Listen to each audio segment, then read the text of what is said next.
Istoryang ito ay tungkol sa pag-ibig. Pag-ibig ni Jesus na tapat at tahimik. Noon ako'y wasak, puno ng takot, walang direksyon, laging pagod. Ngunit sa dilim, may tinig na marahan. Anak, halika, ako ang daan.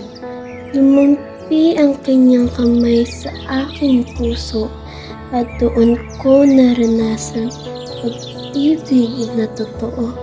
Sabi niya, anak, ako'y narito. Pagod mo'y akong pahinga, luha mo'y ako ang magtutuyo.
parang hindi naman ganito kalakas yung faith namin sa kanya. Pero kung titignan ngayon, yung family namin nagbago and na-develop for the better na yung faith namin is mas lumakas, that in the future, mas magta-trust pa kami sa challenges na ibibigay niya and sa mga blessings pa na ibibigay niya sa family namin. Thank you po na naging parte kayo sa journey namin as Christian. Pray. Happy holidays po! God bless. Una sa lahat, binago niya ang pagtingin ko kung paano ma-resolve ba ang mga dumarating na problema sa akin. Kung noong una ay naniniwala lang ako sa sarili kong kakayahan, ngayon ay natutunan ko na lahat ng problema ko ay itaas ko sa Kanya. Inaalaw natin ang Diyos, ang Banal na Espiritu, upang baguhin tayo. Sa ganung paraan, unti-unti tayong mababago. Nagkakaroon tayo ng conviction, ng discernment, tapos yung maliliit na bagay na ginagawa ng Diyos. Magpapasalamat tayo. At palagi tayong gusto palagi pumunta ng church, hindi dahil sa obligado kang pumunta, kundi dahil mahal mo ang Diyos. Sabik ka sa kanyang mga salita. Ayoko po siyang i-handle sa pamamagitan niya, sa pananalangin sa kanya. Pinapupurihan ko po talaga ang Diyos dahil hindi niya po ako pinababayaan. Lalo na po yung asawa ko na malayo sa amin. Lagi niya pong pinapalakas.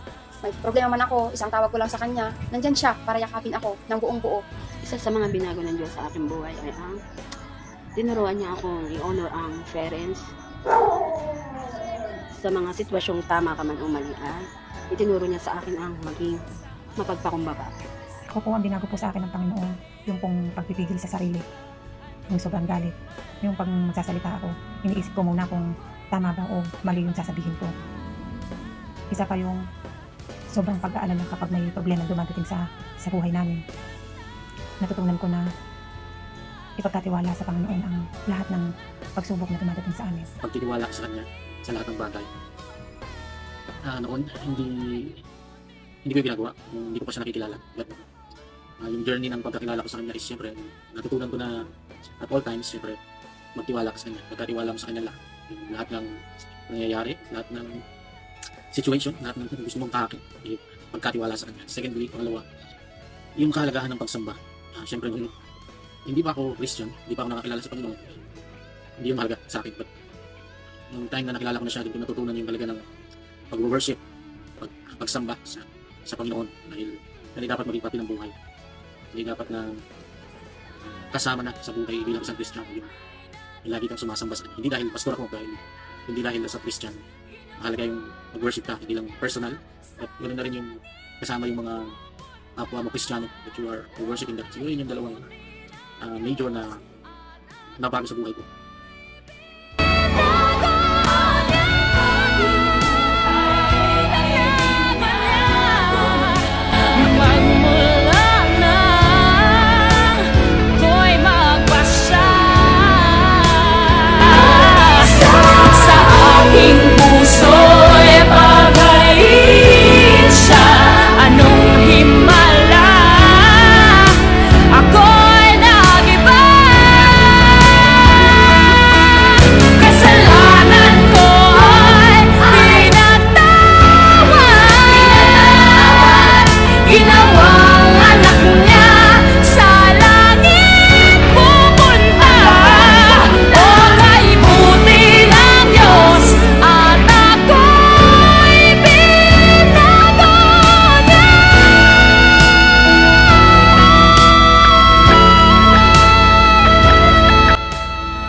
Dating ako laging umiiyak. Ngayon ay payapa, puso'y nagalak. Wala na ang bigat na dati kong pasan. Pinalitan niya ng bagong simulat, kapayapaan. Kaya kung ikaw man ay pagod o sugatan, lumapit ka rin, may lugar ka sa kanyang kandungan.